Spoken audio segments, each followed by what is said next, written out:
श्री कृष्ण के साथ बाणासुर का युद्ध, नग राजा की कथा, बलराम जी का ब्रजगमन, पौंड्रिक और काशीराज का उद्धार, कौरवों पर बलराम जी का कोप, और भैया फिर जरासंध का उद्धार।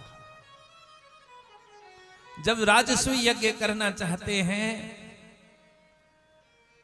तो भगवान ने कहा है सभी राजाओं का तो एक मत है, लेकिन जरासंध नहीं मानेगा। जरासंध और शिशुपाल, शिशुपाल भगवान की बुआ का लड़का है। आप लोग ये भी ध्यान रखें कि हर कोई आपको अच्छा कहने वाला नहीं मिलेगा। खास बुआ का लड़का है शिशुपाल और खास बुआ का लड़का है अर्जुन। लेकिन जो अर्जुन की आस्था है, क्या वो शिशुपाल की आस्था है?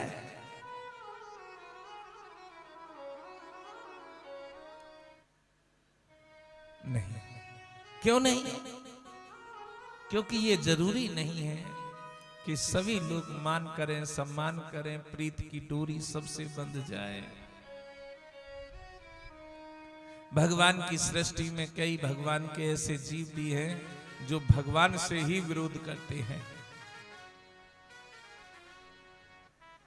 आज भगवान कह रहे हैं राजसूय यज्ञ से पहले कि मैं अकेला तो नहीं मार सकता, और ना ही अकेला अर्जुन मार सकता है, ना ही अकेला भीम मार सकता है।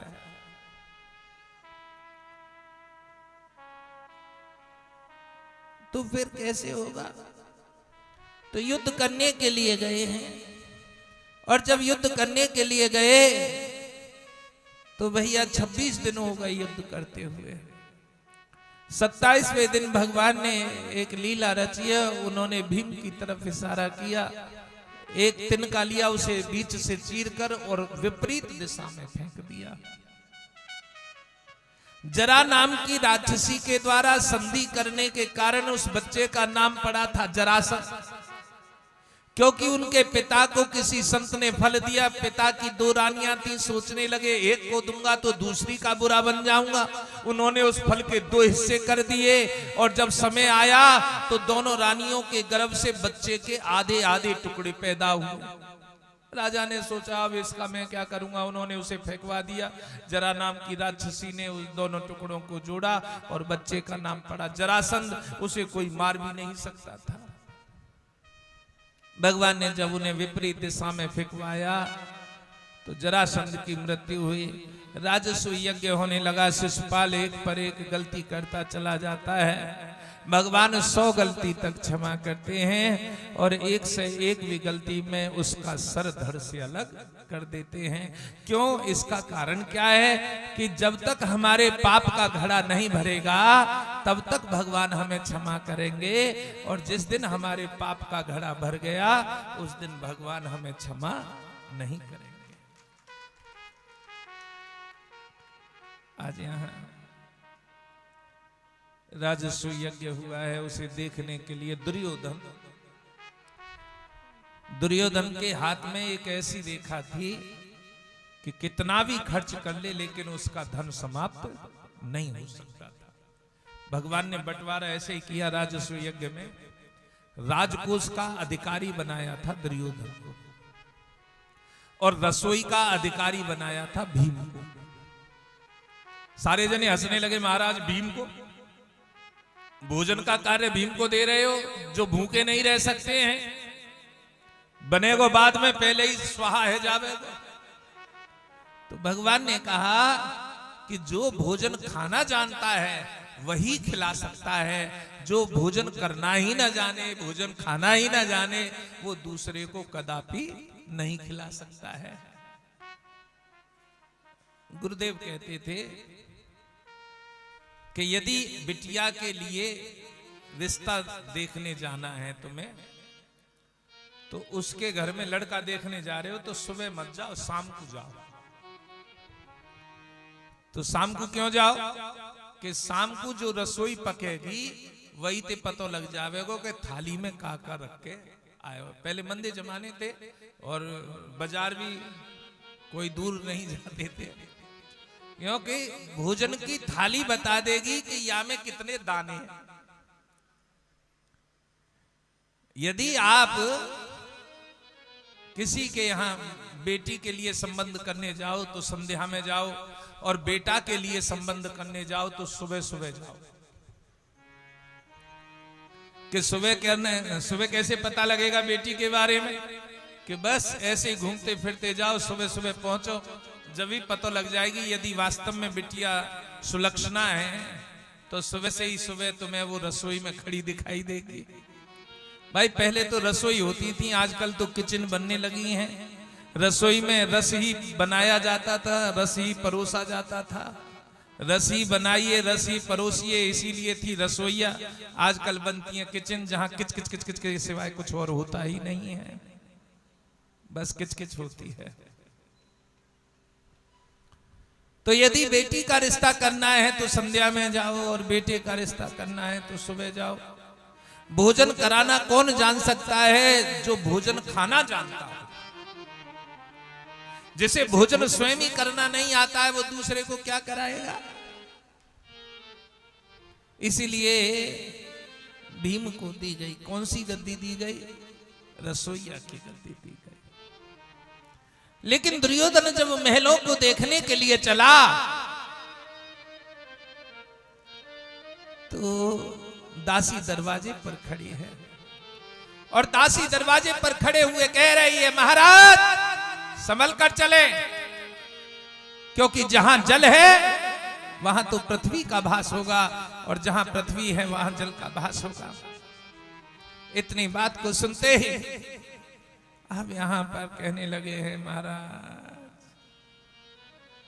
लेकिन महाराज नहीं जानते हैं कि ये सत्य है। जैसे ही आगे चले, जल के कुंड के अंदर गिर गए, और द्रौपदी के मुख से निकला अंधे का अंधा। एक बार तीर के घाव भर जाते हैं, तलवार के घाव भर जाते हैं, लेकिन बातों के घाव कदापि नहीं होते। दुर्योधन मामा शकुनी से इस बात को विचार करता है, परामर्श करता है। यदि शकुनी ना होता तो शायद महाभारत का युद्ध भी ना होता। घर में आले और साले, घर में जगह जगह आले और साले। विजेंद्र भैया देख ले, सालिन ने बड़े बदनाम कर रखे हैं। बर्बाद करने में सालिन को ही सारा रोल है।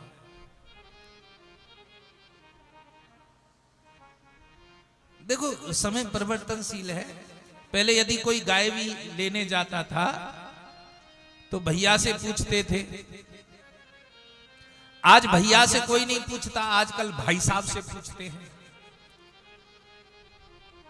भैया और भाई साहब में अंतर है। भैया जननी का, और भाई साहब धर्मपत्नी की जननी का। और एक और विडंबना होती जा रही है कि इसमें कोई बड़ी बात नहीं है, हम देख रहे हैं। एक दृष्टांत देना चाहूंगा। दो बंदे प्यार करते थे, एक स्त्री एक पुरुष।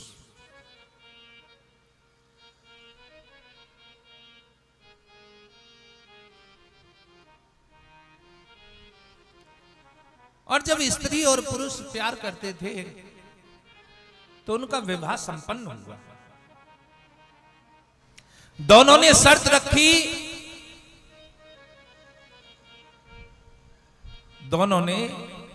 रखी, कि कोई किसी के माँ बाप को घर में नहीं घुसने देगा, क्योंकि दोनों ने लव मैरिज की थी।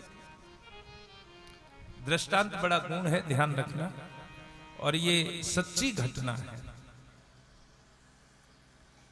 दोनों ने प्रण लिया कि दोनों के माता पिता में से कोई भी आ जाए,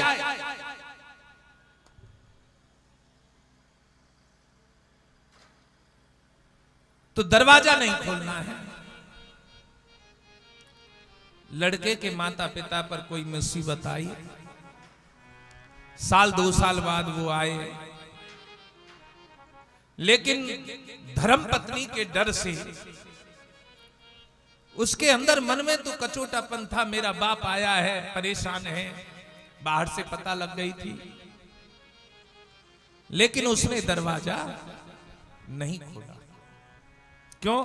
क्योंकि धर्मपत्नी से कहीं ऐसा ना हो मैं दरवाजा खोलूं, और हमारी शर्त है जो दरवाजा खोलेगा अपने माता पिता के लिए उसे छोड़कर जाना होगा, उन्हीं के साथ जाना होगा।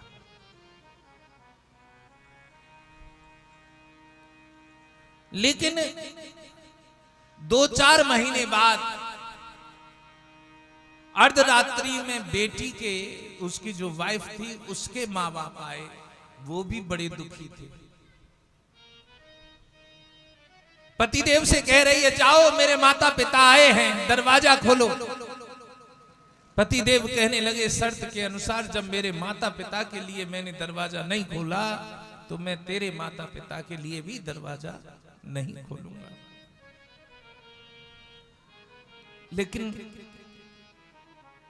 वो लड़की जो औरत बनी हुई है वो कहने लगी तुम भले ही निष्ठुर हो सकते हो, तुम अपने माता पिता के लिए मुझे खोने के डर से दरवाजा नहीं खोल सकते, लेकिन मैं आपको खोने के डर से अपने माता पिता को नहीं उल्टा भेज सकती। और उसने जाके उनके लिए दरवाजा खोल दिया।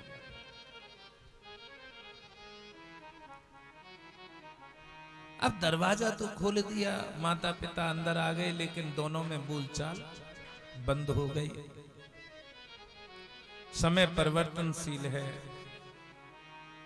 धीरे धीरे करके दोनों के मन मुटाव मिटे और उनके संतान पैदा हुए।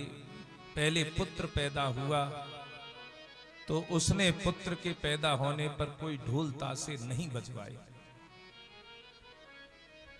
दूसरी संतान हुई, उसके भी पैदा होने पर उसने कोई ढोल ताशे नहीं बजवाए, क्योंकि दूसरी संतान भी पुत्र पैदा हुआ।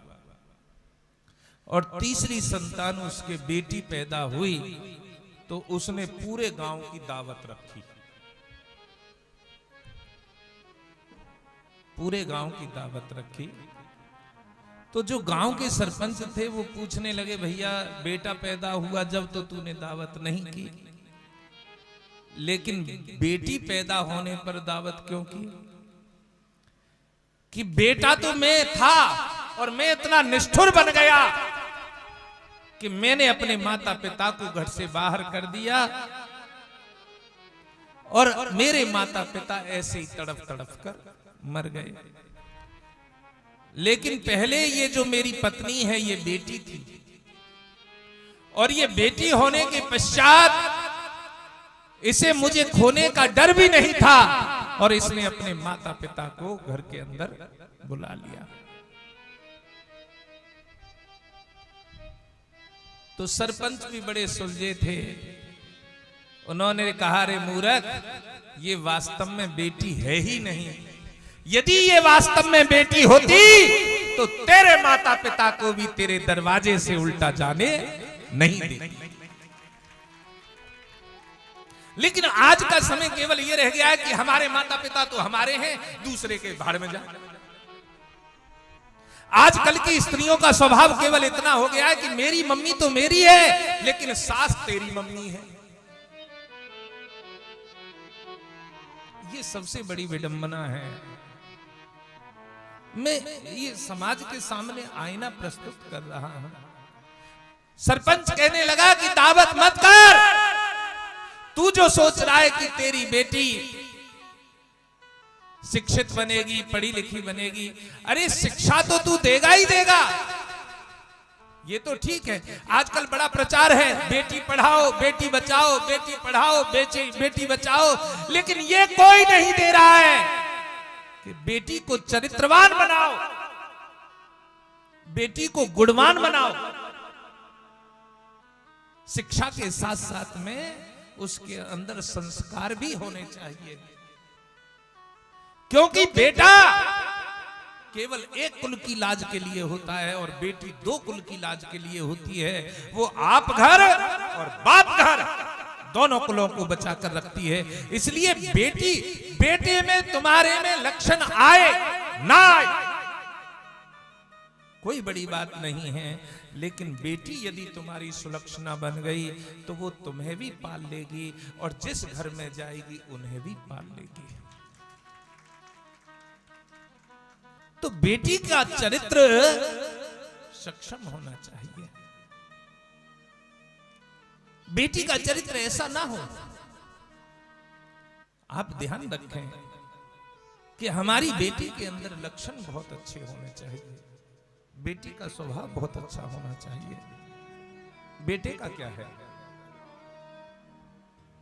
लेकिन बेटी इस धरा को धारण करती है। भूमि से बड़ी होती है बेटी, धरा से बड़ी होती है बेटी, इस आसमान से बड़ी होती है बेटी, इस सारे जहां से बड़ी होती है बेटी। लेकिन कौन सी जिसके अंदर संस्कार होते हैं, जिस बेटी के अंदर संस्कार कूट कूट कर भरे हैं, उसे कदापि कहीं पर कोई मार नहीं खानी पड़ती। सरपंच ने कहा, रे पगले इस दावत को बंद कर दे। तू जो खुश हो रहा है कि वृद्धावस्था में किसी दिन ऐसा ही मेरी बेटी मेरे लिए दरवाजा तो खोल देगी, यदि तेरी पत्नी के अंदर संस्कार नहीं है तो बेटी कदापि तेरे लिए दरवाजा नहीं खोलेगी। तू सोच रहा होगा कि तूने दरवाजा नहीं खोला, तेरे माँ बाप लौट गए, लेकिन मेरी पत्नी ने अपने माँ बाप को लौटने नहीं दिया। ये तेरी सोच गलत है। संस्कार की आवश्यकता है। यदि बेटी संस्कारवान बन गई, शिक्षा के साथ साथ संस्कार हो, यदि शिक्षा के साथ में संस्कार है, आहा, दोनों कुल क्या दिनों दिन तरक्की करेंगे कहा नहीं जा सकता। और यदि शिक्षा ही शिक्षा दी है, संस्कार नहीं दिए हैं, तो कितनी भी कोशिश कर लेना तुम्हारे कुल का नाम नहीं हो सकता है। बहुत से लोग कहते हैं कुल का दीपक होता है लड़का, पुत्र कुल का दीपक होता है, लेकिन कुल का दीपक पुत्र नहीं होता। कुल का दीपक तो केवल पुत्री होती है, जो इस कुल को, दो कुलों को एक समान अवस्था में ऊंचा ले जाती है, जो दो कुलों को ऊंचा ले जाती है। यह शकुनी ना होता तो शायद महाभारत का युद्ध भी ना होता। आज भी समय परिवर्तनशील है। यहां देखा जाता है यदि कोई कार्य होगा तो जैसे शकुनी, देखो ये कहते हैं कि शकुनी ने गलत किया, शकुनी ने गलत किया, लेकिन वहां शिक्षा देने वाला ही शकुनी है। शिक्षा देने वाला भी तो कोई हो। आजकल शिक्षा देने वाले केवल कौन रह गए हैं? पीहर वाले ही तो रह गए हैं। ससुराल वालों की शिक्षा कोई लेता नहीं और अच्छी नहीं लगती है। वैसे खुद ही देख लो, आप अपने परिवारों से देख लो, तुम्हारे यहां कोई फंक्शन हो रहा है, कोई कार्य हो रहा है, तो बहनोई क्या आएंगे, तुम्हारे टाइम से टाइम आएंगे, और बेचारो सालों दिन रात गधा की तरह लगो रहेगो।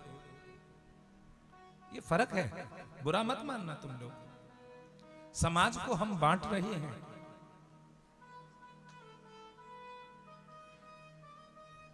अरे लाली ना दिखाई दे रही, लाली कैसे ना आई?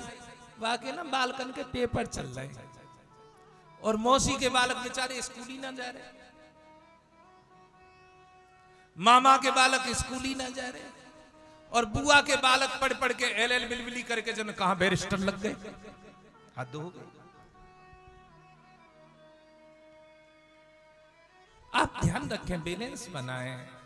ये ना सोचे कि समाज कुरीतियों से घिर रहा है, मामा की तरफ ज्यादा आकर्षण है, उसकी तरफ आकर्षण ज्यादा है। भैया दुनिया काम की प्यारी है, चाम को प्यारा कोई ना। हमारे दादा कहते थे कि दुनिया काम की प्यारी है, चाम को प्यारा कोई ना है। जो काम करता है उसकी पूछ होएगी, तुम भी आगे आ सकते हो। तुम भी अपना स्टेप आगे कर सकते हो, लेकिन करने वाले तो बनो। अब जैसे काई को जापो है, पहले जापे हो गए तो बालकन की बुआ में, आजकल तो बुअर ने पड़ोस में ते भी फुर्सत ना है। तिरखा कॉलोनी थे और 2 सेक्टर में कितनो अंतर है, बेचारे ने तो भी फुर्सत ना है। कोई हाथ लेके बैठो बालक की तरह, अरे जब घरी बैठो तो यहीं बैठो रे, तो ही कहे जातो।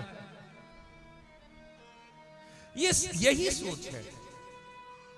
अब भैया काम करने वाला कौन है? अब भैया करेगो तो काम राहुल को सालो, और फिर वह के बाद में भैया ये सोचे हमारे तो कुछ सोच ही नहीं रही। ये हमारा समाज है, ये हमारा समाज है। शायद आप लोगों को मेरी बातें बुरी लग रही होंगी, जो लोग टीवी पर देख रहे होंगे उन्हें भी बुरी लग रही होंगी, लेकिन रिश्तेदारी बनाने के लिए अपने आप को भी समर्पित करना पड़ता है। जब तक आप अपने आप को समर्पित नहीं करेंगे तब तक भी रिश्तेदारी नहीं बनती है। शकुनी ना होता, महाभारत का युद्ध ना होता, लेकिन आप मुझे यह बता दें कि कौन सा ऐसा मामा है जो अपने भांजे का हित ना चाहे? अपने भांजे का हित ना चाहे ऐसा कौन सा मामा है? क्योंकि मां से बड़ा होता है मामा। हर कोई तो कंस नहीं हो सकता, हर कोई तो कंस नहीं हो सकता।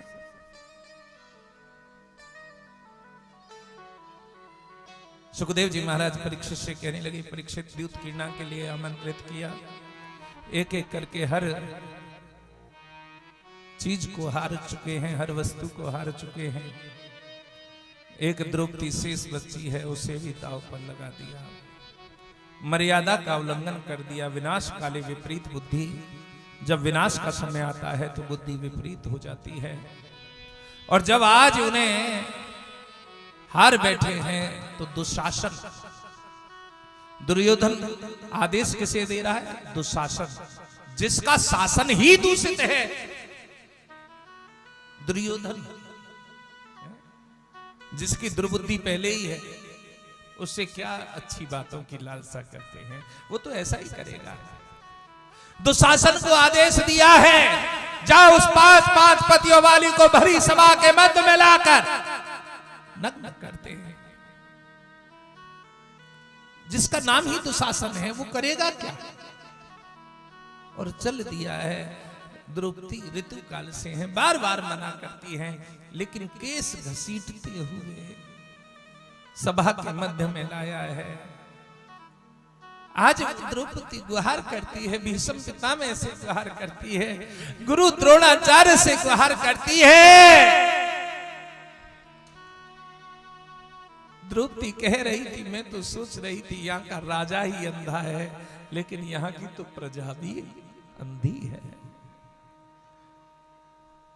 जैसा राजा होता है वैसी प्रजा होती है, कोई बड़ी बात नहीं है। जहां सारे संसार के दरवाजे बंद हो जाएं, वहां मेरे मुकुंद का दरवाजा खुल जाता है, मेरे हरि का दरवाजा खुल जाता है।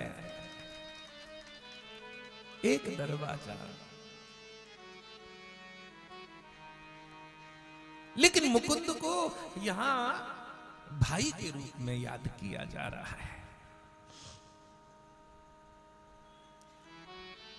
जहां एक बार पति अपनी पत्नी की लाज लुटते देख सकता है, लेकिन भाई अपनी बहन की लाज लुटते नहीं देख सकता।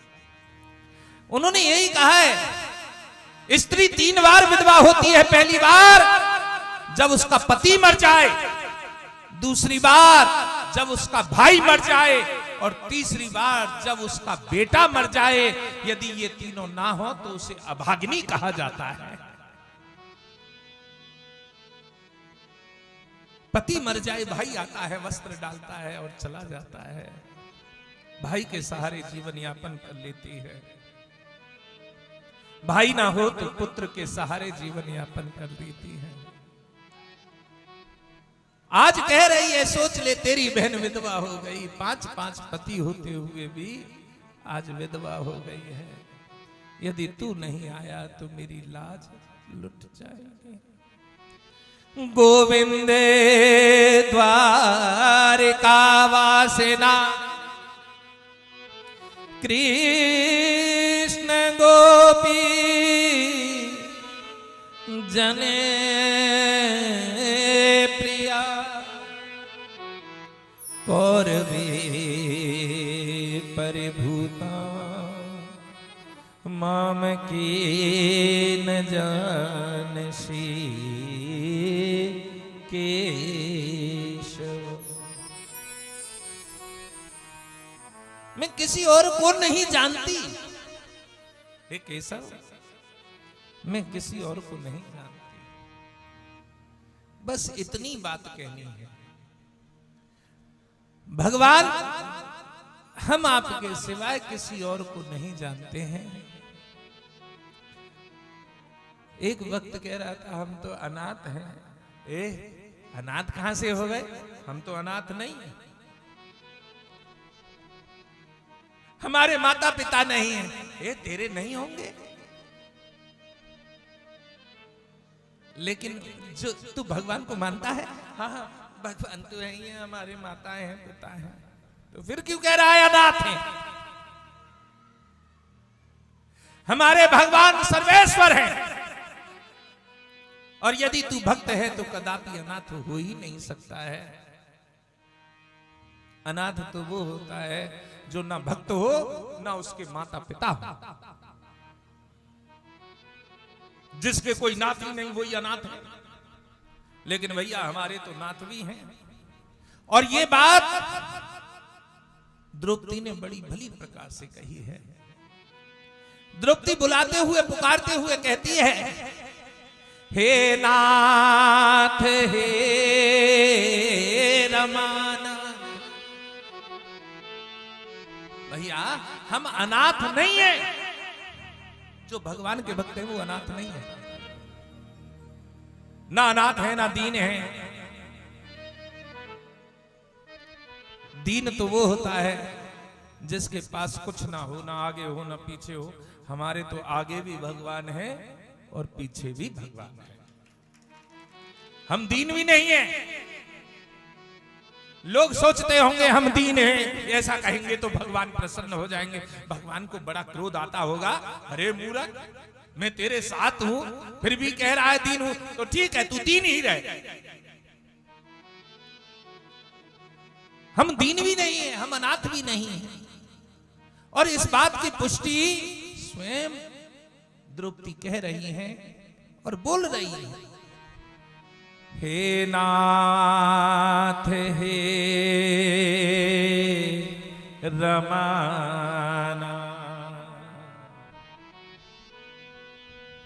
हे नाथ हे रमाना, व्रजनाथार्ति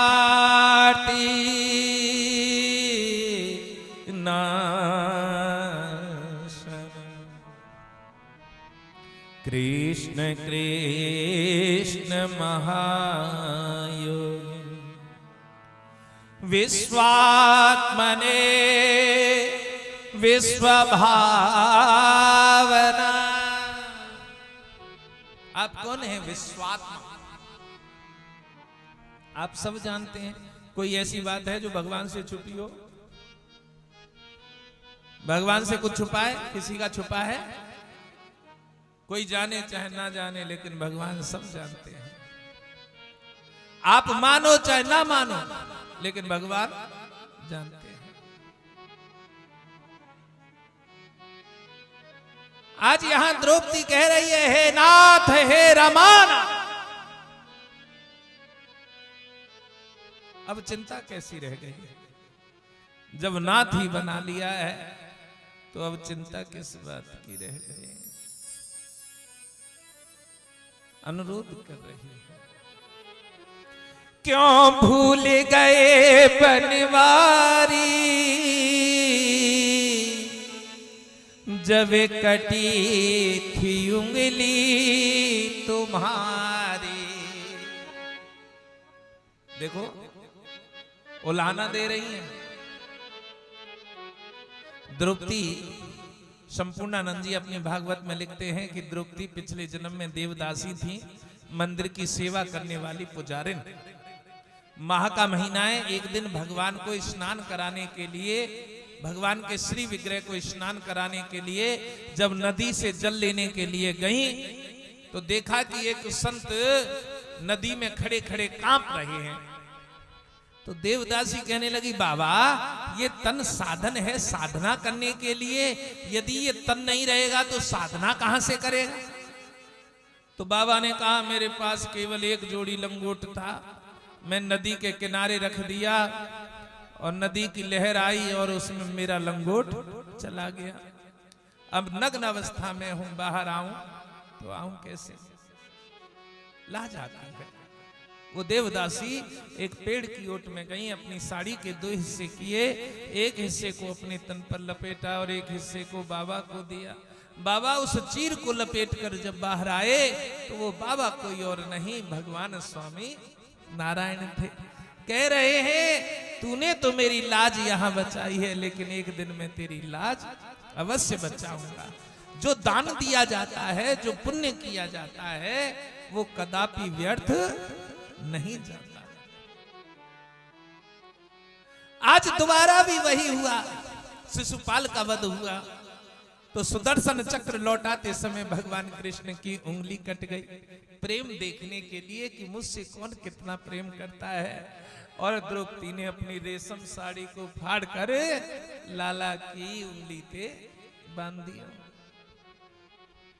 शायद आज उलाहना दे रही है, क्यों भूल गए बनवारी,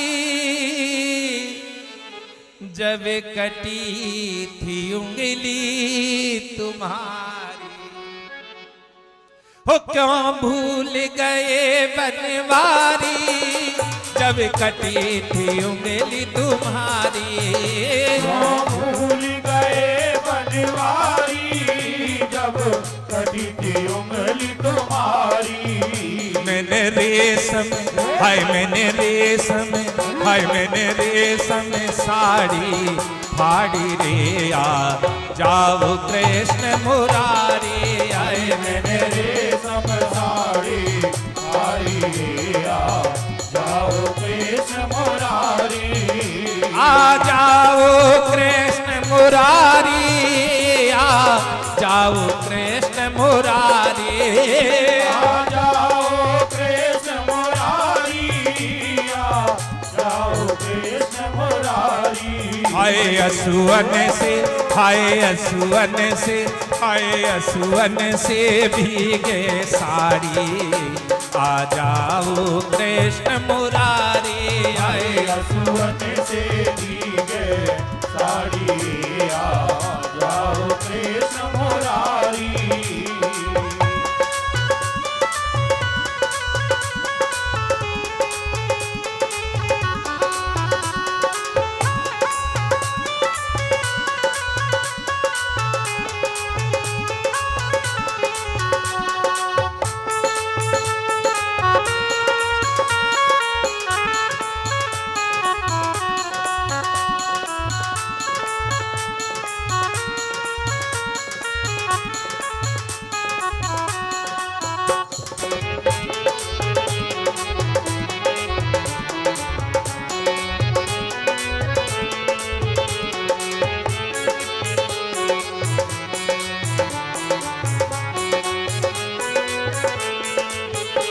दो शासन मेरी आया, मेरे केस पकड़ के लाया।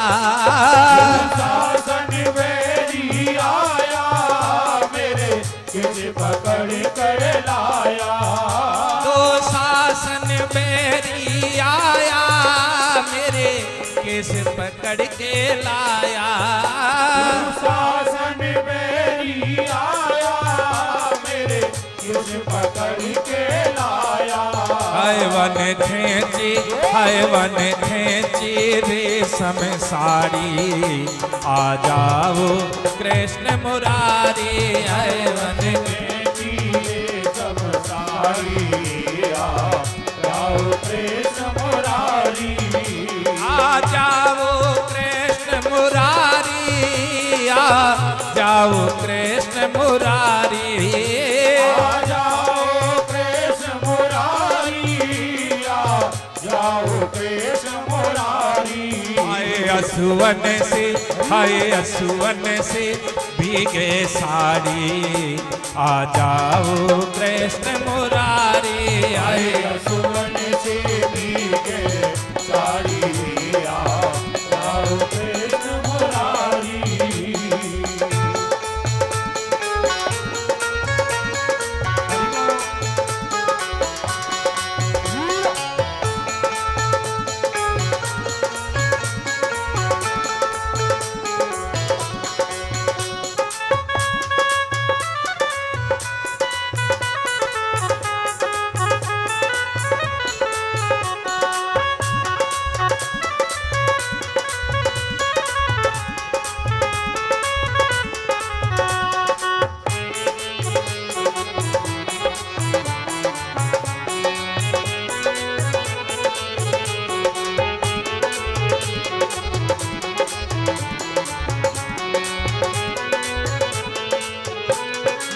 जोर जोर चिल्लाइए जबे आए कृष्ण कन्हाइए जोर जोर चिल्लाई जब आए कृष्ण कन्हाई जोर जोर चिल्लाई जबे आए कृष्ण कन्हाइए जोर जोर चिल्लाई जब आए कृष्ण कन्हाई हाय मेरी आय के हाय मेरी आय के लाज बचाई आ जाओ कृष्ण मुरारी आए मेरी आय के लाज बचाई आ जाओ कृष्ण मुरारी आ जाओ कृष्ण मुरारी आ जाओ कृष्ण मुरारी आ जाओ कृष्ण मुरारी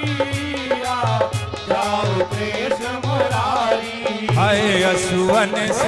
हाय असुवन से भीगे साड़ी आ जाओ कृष्ण मुरारी आए असुवन से भीगे साड़ी आ जाओ कृष्ण मुरारी हाय असुवन से भीगे साड़ी रे आ जाओ कृष्ण मुरारी आए असुवन से भीगे साड़ी आ जाओ कृष्ण मुरारी हाय असुवन से भीगे साड़ी रे आ जाओ कृष्ण मुरारी आए असुवन से भीगे साड़ी आ जाओ कृष्ण मुरारी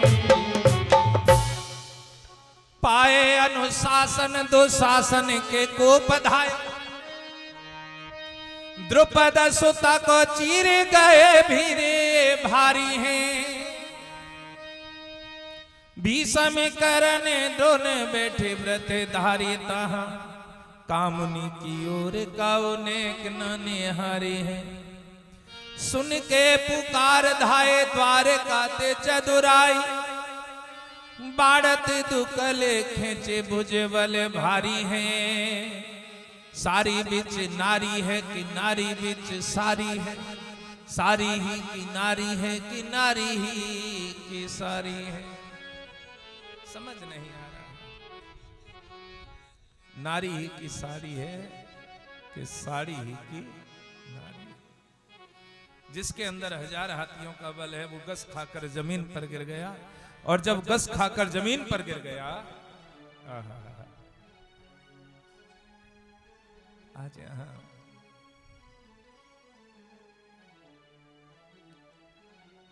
द्रौपदी ने अपनी लाज को बचा देखा महलों की तरफ भागी और देखा है कि केशव खड़े हुए हैं मुकुंद खड़े हुए हैं गोविंद खड़े हुए कलेजे से लिपट कर रो रही हैं, यदि आप नहीं आते तो मेरी लाज लुट जाती। और भगवान बड़ी सहजता से कहते हैं, मैं अपने भक्त की लाज कदापि लुटने नहीं देता। भगवान कदापि अपने भक्त की लाज लुटते नहीं देख सकते। कुछ लोग कहते हैं भगवान के यहां देर है, अंधेर नहीं, लेकिन मैं कहता हूं भगवान के यहां ना देर है ना अंधेर है। ये तो केवल हमारी श्रद्धा, हमारी विश्वास का खेल है। हमारी कैसी श्रद्धा है, हमारा कैसा विश्वास है। यदि हमारी श्रद्धा, हमारा विश्वास अच्छा है, उत्तम है, तो सब कुछ अच्छा होगा। भगवान आते हैं, लेकिन भगवान आते कब हैं? जब हम उन्हें बुलाते हैं। यदि हम ना बुलाएं तो क्या भगवान आएंगे? भैया हम तुम ही तो कहते हैं कि बिना बुलाए कहीं नहीं जाना चाहिए, तो फिर भगवान कैसे आ जाए? हाँ, बिना बुलाए आते हैं। कब आते हैं? जब उन्हें भक्त की श्रद्धा दिखाई दे कि इसका मेरे सिवाय कोई और नहीं है।